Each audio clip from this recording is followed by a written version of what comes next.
பிரபஞ்சத்தின் பந்தங்கள் எல்லாம் நீ சொல்லி தந்தாயே.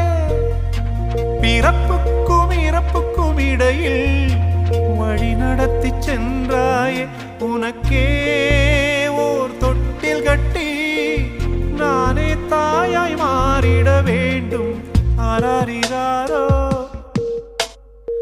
நான் இங்கே பாட, தாயே நீ கண்ணுறங்கு, என்னோட மடி சாய்ந்து